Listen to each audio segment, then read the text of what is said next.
Hello everybody and welcome to this last lesson of the Blender Crash Course. In this lesson we are going to learn about rendering.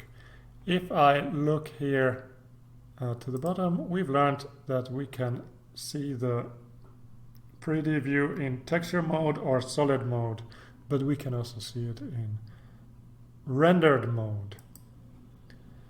Rendered mode shows how it would look like as the camera sees it. But in rendered mode I can still rotate the view in the usual way. However, it's a bit slower than in texture mode or solid mode. So also the texture has disappeared. So I'm going to show you how to add the texture. The first thing we're going to do is we're going to go back to texture mode very quickly, and we're going to make sure our cube has been selected. Yes. And then we're going to go back to rendered mode. We have to make sure that the cube is selected, because when we click here on this circle in the properties tab, then the new material which we add will be applied to the currently selected object. So I'm going to click on new for add a new material, and I'm going to change the diffuse lighting and the specular lighting. Recall that the diffuse lighting is basically the color of the object, and the specular lighting is the color of the shiny part of the object. So let's click on diffuse and turn it to green.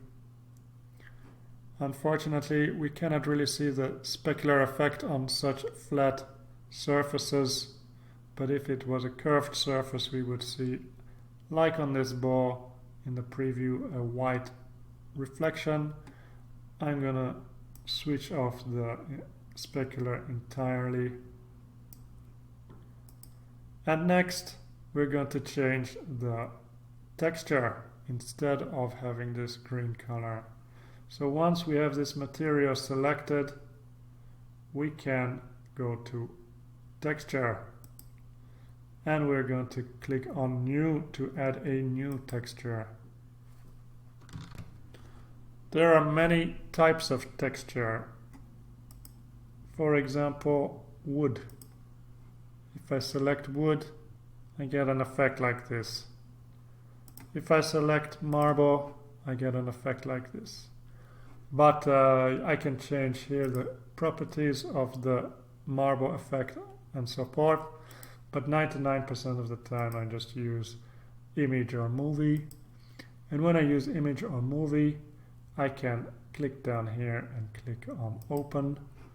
And I select UV map cube, which I made in Paint. And here we have the texture applied to our cube.